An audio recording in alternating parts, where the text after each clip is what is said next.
Hello दोस्तों, भगत सिन्हा को हर कोई जानता है, लेकिन जो बात बहुत कम लोग जानते हैं वो ये है कि उन्होंने सिर्फ बम नहीं फोड़े थे, बल्कि अपने हर शब्द से सोच को हिला दिया था।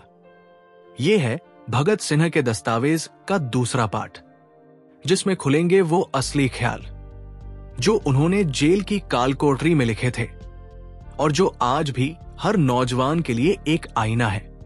अगर तुम ये सोचते हो कि भगत सिंह सिर्फ इतिहास का हिस्सा है, तो ये वीडियो तुम्हारी सोच बदल देगा, क्योंकि अब बात होगी युवाओं की, धर्म की, जेल की और बराबरी की।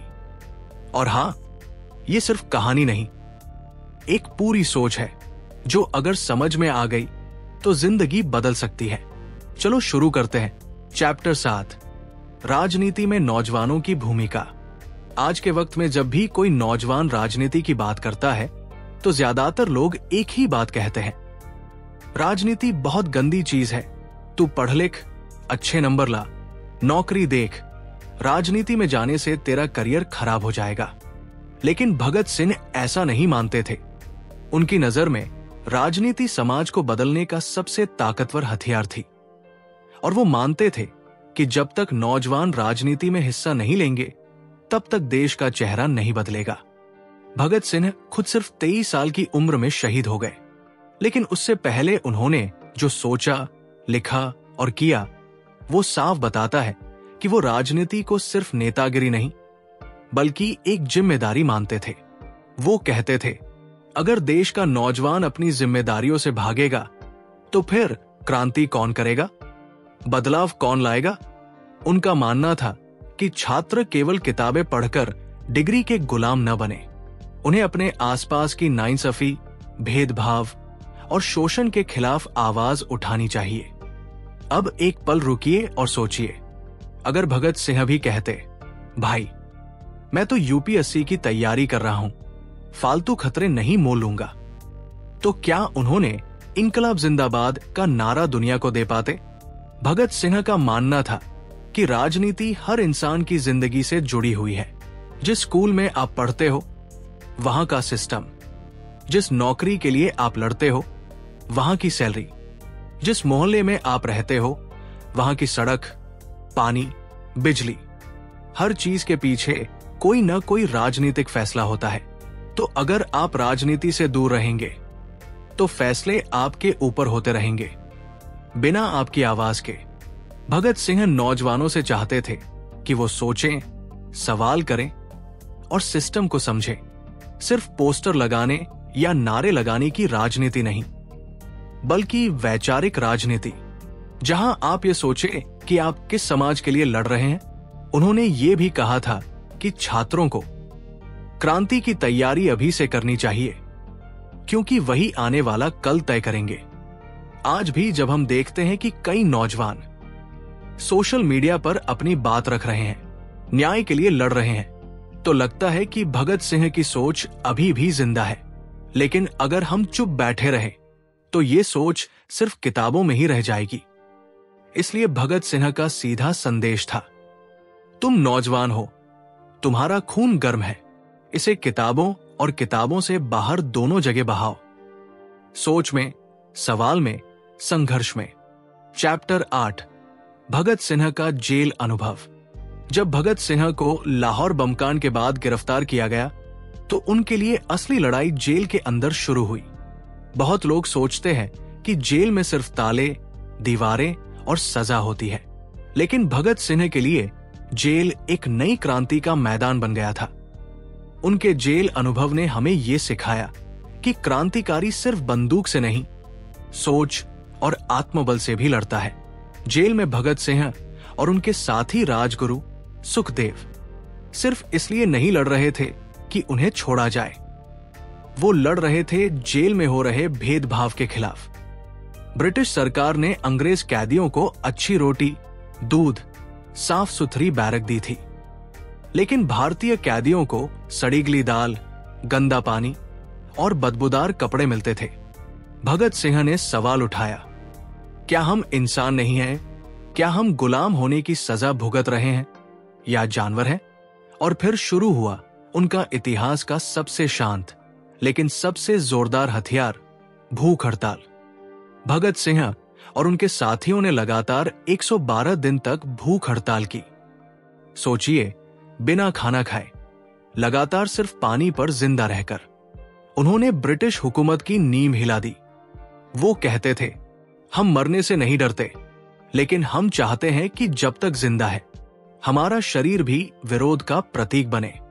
भगत सिंह ने जेल में बैठकर सिर्फ विरोध नहीं किया, उन्होंने वहां किताबें पढ़ी, डायरी लिखी, विचारों की क्रांति चलाई। उनकी जेल डायरी में मार्क्स, लेनिन, रूस की क्रांति और भारत के भविष्य को लेकर इतने पक्के विचार हैं कि लगता है जैसे कोई बुजुर्ग दार्शनिक बोल रहा हो। लेकिन नहीं, ये एक 23 साल का नौजवान था। जेल में उन्होंने जो लिखा वो आज भी हमें सोचने पर मजबूर करता है। जेल की सलाखों ने उनका शरीर रोका था, लेकिन उनका दिमाग, उनकी सोच आजाद थी, तेज थी और पूरी दुनिया से लड़ने के लिए तैयार थी। जब जेल अफसरों ने उन्हें जबरदस्ती खाना खिलाने की कोशिश की तो उन्होंने कहा, मैं मर जाऊंगा लेकिन अन्याय के आगे झुकूंगा नहीं। इस हड़ताल ने पूरे देश का ध्यान खींचा। लोग भगत सिंह को एक क्रांतिकारी से ज्यादा एक विचारक मानने लगे। यही वो वक्त था जब अखबारों में, कॉलेजों में, चाय की दुकानों पर हर जगह भगत सिंह का नाम गूंजने लगा। वो अब सिर्फ एक नाम नहीं थे, वो एक मिसाल बन चुके थे। जेल में उन्होंने जो सहा वो अगर आज का कोई इंसान सहता तो शायद टूट जाता, लेकिन भगत सिंह ने उसे अपनी ताकत बना लिया। उनका जेल अनुभव हमें सिखाता है कि क्रांतिकारी बंद जगह में भी आजाद रह सकता है अगर उसकी सोच जिंदा है, और यही बात उन्हें आम इंसान से महान बना देती है। चैप्टर 9, भगत सिंह की किताबों से मोहब्बत। जब हम भगत सिंह का नाम सुनते हैं तो हमारे दिमाग में जो पहली तस्वीर आती है वो है एक हाथ में बम और जुबान पर इंकलाब जिंदाबाद का नारा। लेकिन बहुत कम लोग जानते हैं कि भगत सिंह असल में किताबी दीवाने थे। उनके लिए किताबें बम से भी ज्यादा ताकतवर हथियार थी। जेल में रहते हुए उन्होंने सैकड़ों किताबें पढ़ी, इतनी कि जेलर तक परेशान हो गया था कि ये कैदी पढ़ पढ़ कर क्रांति कर देगा।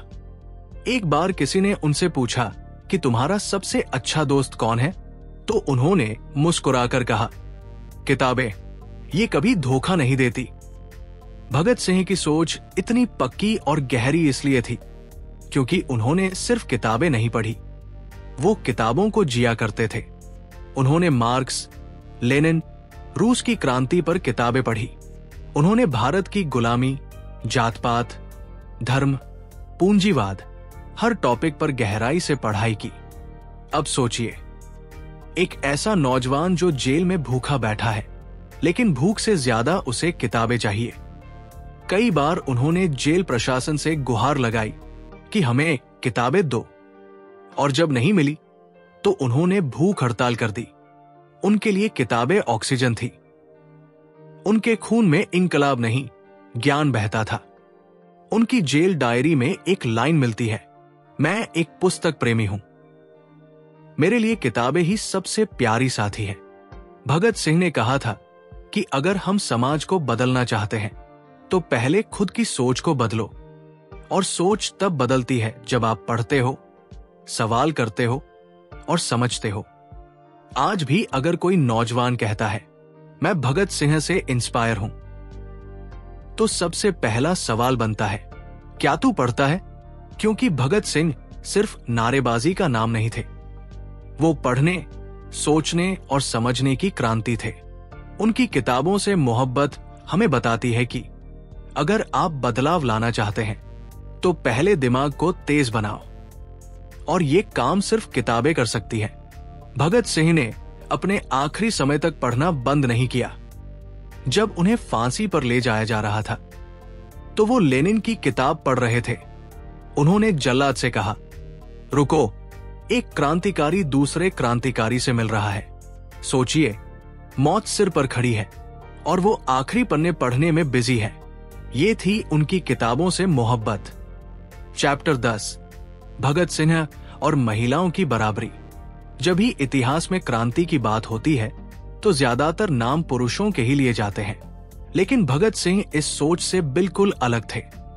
उनके लिए क्रांति का मतलब सिर्फ अंग्रेजों से आजादी नहीं था, बल्कि हर उस जुल्म के खिलाफ आवाज उठाना था जो किसी भी इंसान को दबाता है, चाहे वो औरत हो या आदमी। भगत सिंह ने अपनी लेखनी और सोच में औरतों की बराबरी को बहुत खुलकर सपोर्ट किया। वो कहते थे कि अगर हम एक ऐसा समाज बनाना चाहते हैं जो वाकई आजाद हो, तो औरतों को सिर्फ रसोई तक सीमित रखना बंद करना होगा। उनका मानना था कि औरतें सिर्फ घर चलाने के लिए नहीं बनी, बल्कि समाज बदलने में उनका उतना ही हक है जितना एक मर्द का। आज हम बड़े शान से नारी शक्ति के नारे लगाते हैं, लेकिन भगत सिंह ने यह बात आज से 100 साल पहले कह दी थी, जब औरतों को पढ़ने तक की आजादी नहीं थी। उन्होंने लिखा था कि अगर औरतें अपने हक के लिए नहीं लड़ेंगी तो ये समाज उन्हें कभी बराबरी नहीं देगा। भगत सिंह ने जो समाज देखा था, वहां औरतें पर्दे में रहती थी, बच्चियों की कम उम्र में शादी कर दी जाती थी, औरतें वोट नहीं दे सकती थी, उन्हें अपने फैसले लेने की आजादी नहीं थी। उन्होंने पूछा, जिस समाज में आधी आबादी गुलाम हो, क्या वो समाज खुद को आजाद कह सकता है? वो मानते थे कि क्रांति तभी पूरी होगी जब औरतें भी उसका हिस्सा बनेंगी। उनके लिए बराबरी का मतलब सिर्फ कानून में बराबरी नहीं था, बल्कि असली जिंदगी में बराबरी। वो चाहते थे कि औरतें भी पढ़े, काम करें, सोचें, सवाल करें, लीडर बने। सोचिए, एक 20 से 22 साल का नौजवान जिसे अपने देश की आजादी की इतनी चिंता है, वो फिर भी ये नहीं भूलता कि औरत की आजादी भी उतनी ही जरूरी है। उन्होंने साफ साफ कहा था, औरत को देवी कहने से कुछ नहीं होगा जब तक उसे इंसान नहीं समझा जाएगा। और आज जब हम किसी महिला को उसकी सफलता के लिए क्लैप करते हैं, तो याद रखना चाहिए कि इस सोच की जड़ में भी भगत सिंह जैसे क्रांतिकारी थे, जिन्होंने बराबरी की बात तब की थी जब ऐसा बोलना भी गुनाह माना जाता था। आज अगर हम सच में उन्हें फॉलो करना चाहते हैं, तो सिर्फ शहीद भगत सिंह अमर रहें बोलने से नहीं होगा, बल्कि हमें उनके जैसे सोचने की जरूरत है। और उनकी सोच साफ कहती है, क्रांति अधूरी है जब तक महिलाओं को उनका पूरा हक नहीं मिलता। चैप्टर 11, ब्रिटिश साम्राज्य के खिलाफ भगत सिंह की रणनीति। जब हम भगत सिंह का नाम सुनते हैं तो सीधा एक शब्द दिमाग में आता है, क्रांति। लेकिन ये क्रांति कोई अचानक से उठकर बंदूक उठाने वाली नहीं थी। ये प्लानिंग थी, सोच थी, रणनीति थी। भगत सिंह ने अपने हर कदम को गहराई से समझकर उठाया। वो सिर्फ भावनाओं से नहीं, तर्क और रणनीति से भरे हुए थे। ब्रिटिश हुकूमत कोई छोटा दुश्मन नहीं था। वो ताकतवर था, चालाक था और सालों से भारत को दबाकर रखे हुए था। भगत सिंह ने यह बात बहुत जल्दी समझ ली थी कि सिर्फ नारे लगाने या तलवार घुमाने से आजादी नहीं आएगी। उन्हें समझ आ गया था कि दुश्मन को हराना है तो पहले लोगों की सोच बदलनी पड़ेगी। इसलिए उनकी रणनीति 2 हिस्सों में थी। पहला, जनता की सोच बदलना। वो चाहते थे कि लोग सिर्फ गुलामी से परेशान न हों, बल्कि गुलामी को समझें और उसके खिलाफ आवाज उठाएं। वो बम और गोली को आखिरी रास्ता मानते थे, लेकिन असली लड़ाई उनके लिए विचारों की थी। उन्होंने अखबारों में लेख लिखे, पर्चे बांटे और ऐसी भाषा में लिखा कि आम आदमी भी समझ सके कि अंग्रेजों की चालें कितनी गहरी है। उनका मकसद डर फैलाना नहीं था, बल्कि लोगों को जगाना था। अब आते हैं उनके दूसरे हिस्से पर। दूसरा, अंग्रेजी सत्ता को झकझोर देना। जब उन्होंने असेंबली में बम फेंका था, तो वो जानबूझकर ऐसी जगह फेंका जहां कोई मरे ना। वो मरना नहीं चाहते थे, वो सुनना चाहते थे। उनका मकसद था कि जब बम गिरे तो पूरी दुनिया सुने कि भारत में क्या हो रहा है। उन्होंने बम फेंकने के बाद भागा नहीं, बल्कि खुद को गिरफ्तार करवाया। क्यों? ताकि वो जेल में बैठकर, कोर्ट में खड़े होकर, अखबारों में छपकर अपना संदेश पूरी दुनिया तक पहुंचा सके। ये थी भगत सिंह की रणनीति। क्रांति को हथियार से नहीं, शब्दों और सोच से फैलाना। वो कोई अंधे विद्रोही नहीं थे। उनका हर कदम एक सोच के साथ था। उन्होंने कहा था, हमारी लड़ाई सिर्फ सत्ता बदलने की नहीं है, बल्कि सोच बदलने की है। इसलिए उन्होंने सिर्फ अंग्रेजों के खिलाफ नहीं लड़ा, बल्कि पूंजीवाद, धार्मिक अंधविश्वास और सामाजिक भेदभाव के खिलाफ भी आवाज उठाई। वो चाहते थे कि जब भारत आजाद हो तो ऐसा न हो कि बस गोरे साहब की जगह भूरे साहब आ जाएं, बल्कि देश में इंसाफ, बराबरी और समझदारी का राज हो। यही थी भगत सिंह की असली रणनीति। लोगों को सिर्फ आजाद करवाना नहीं, बल्कि उन्हें आजादी को समझने लायक बनाना। चैप्टर 12, भगत सिंह और अहिंसा का विश्लेषण। जब लोग भगत सिंह का नाम सुनते हैं तो अक्सर यही सोचते हैं कि अरे, वो तो बमगोलियों वाला क्रांतिकारी था, अहिंसा को नहीं मानता था। लेकिन सच्चाई यह है कि भगत सिंह ने कभी यह नहीं कहा कि हिंसा ही सही रास्ता है, बल्कि उन्होंने अहिंसा के कॉन्सेप्ट को बहुत गहराई से समझा और फिर उस पर तर्क के साथ बात रखी। उनका कहना था, अगर कोई आदमी किसी और की आजादी छीन रहा है, दमन कर रहा है, जुल्म कर रहा है, तो उसके खिलाफ सिर्फ प्रार्थना करने से कुछ नहीं होगा। उन्होंने गांधी जी का आदर किया, लेकिन आंखें बंद करके फॉलो नहीं किया। वो कहते थे, क्रांति का मतलब किसी को मारना नहीं होता, बल्कि उस सिस्टम को खत्म करना होता है जो शोषण करता है। उनका सबसे बड़ा तर्क था कि अहिंसा सिर्फ तब तक सही है जब तक सामने वाला भी इंसान हो। अगर सामने वाला राक्षस है, जैसे अंग्रेज जो गोली चला रहे हैं, भूखा मार रहे हैं, तो फिर क्या? उन्होंने लिखा था कि हम हिंसा के समर्थक नहीं हैं, लेकिन अगर अन्याय को रोकने के लिए हथियार उठाना पड़े तो वो जरूरी हो जाता है। अब सोचिए, भगत सिंह ने जब बम फेंका था तो किसी को जानबूझकर नहीं मारा। क्यों? क्योंकि उनका मकसद था ध्यान खींचना, डर फैलाना नहीं। वो दुनिया को दिखाना चाहते थे कि हम सिर्फ नारे लगाने नहीं आए, हम बदलाव लाने आए हैं। और उन्होंने जो सबसे बड़ा पॉइंट रखा वो आज भी सोने जैसा है।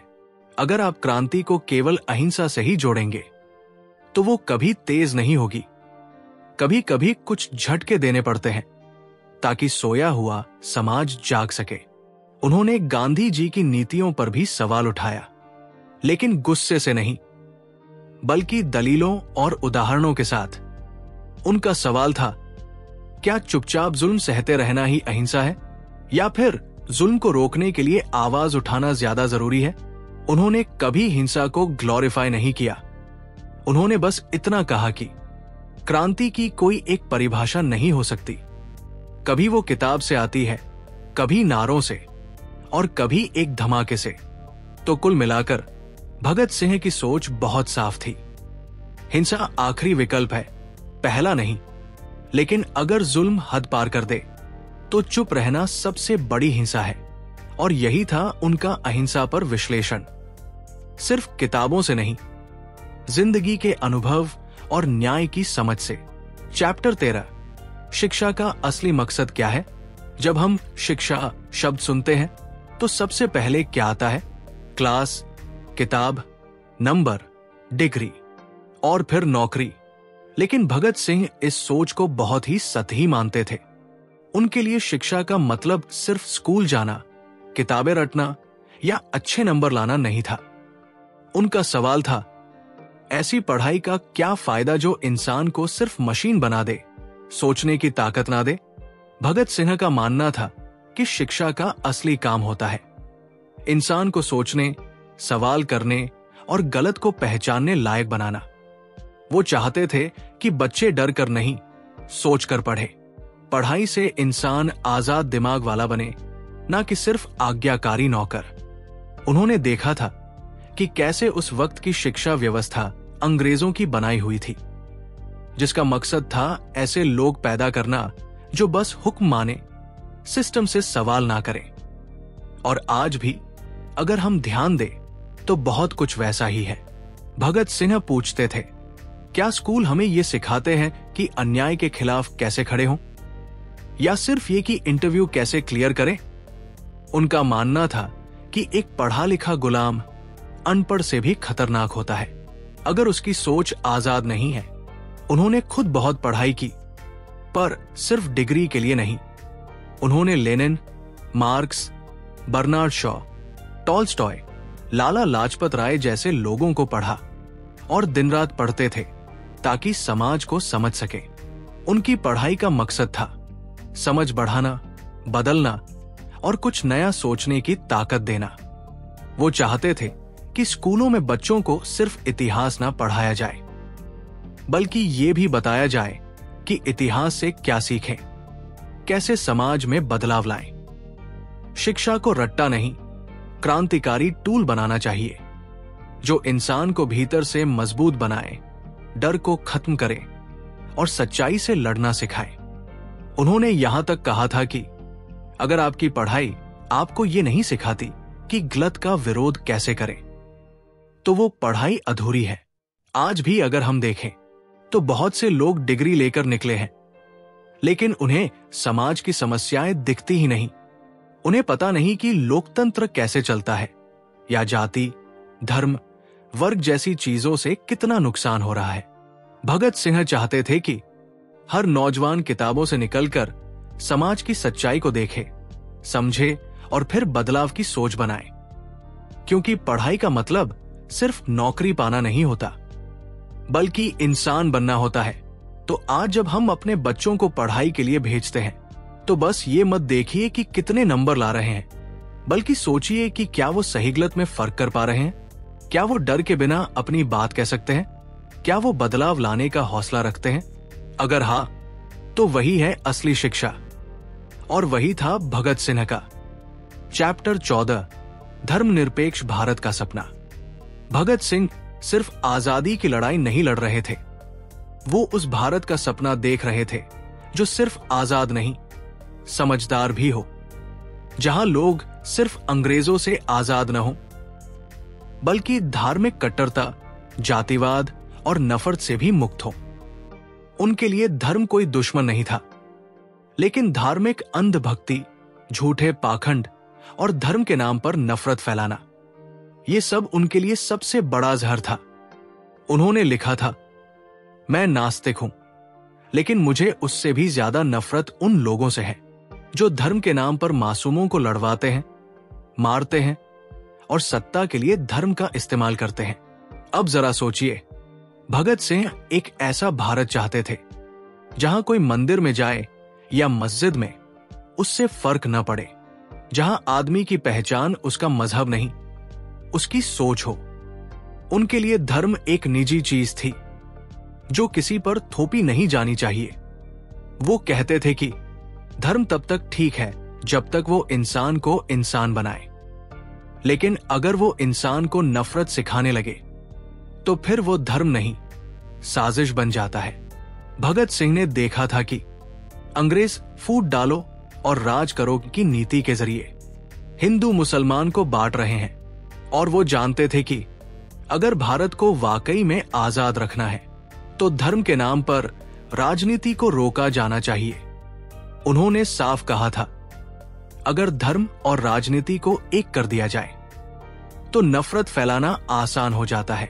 उनका सपना था एक ऐसा भारत जहां नेता वोट के लिए धर्म का इस्तेमाल ना करें, जहां किसी इंसान को सिर्फ इसलिए गद्दार न कहा जाए क्योंकि उसका मजहब अलग है, जहां भारत सिर्फ हिंदू या मुस्लिम न हो बल्कि एक इंसानियत की जमीन हो।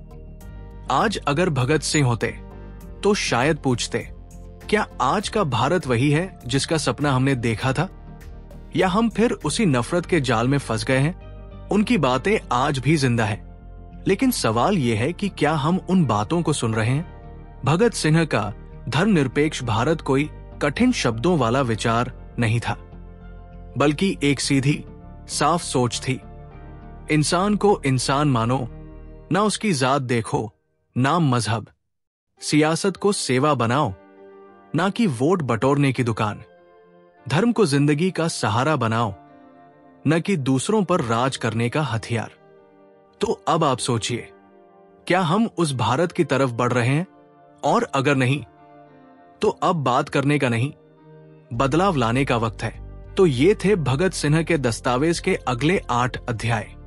अब आपको समझ आ रहा होगा कि ये सिर्फ इतिहास नहीं, ये एक सोच है, एक चेतावनी है और एक उम्मीद भी। आगे और भी बहुत कुछ है। भगत सिंह की मार्क्सवादी सोच, लेनिन से उनका जुड़ाव, जेल की आखिरी रात के अनुभव और इंकलाब जिंदाबाद के पीछे का असली मतलब। पार्ट 3 में मिलेंगे अगले 6 धमाकेदार चैप्टर्स के साथ। और जैसे जैसे हम आगे बढ़ेंगे, भगत सिंह की आवाज और तेज सुनाई देगी। अगर ये वीडियो तुम्हारे अंदर कुछ भी हिला गया, तो कमेंट करो, शेयर करो और हाइप पॉइंट्स दो। जितनी ज्यादा हाइप, उतनी जल्दी अगला पार्ट आएगा। क्योंकि ये सिर्फ वीडियो नहीं है दोस्त, ये वो चिंगारी है जो आग बनना चाहती है। मिलते हैं अगले पार्ट में। तब तक के लिए इंकलाब जिंदाबाद।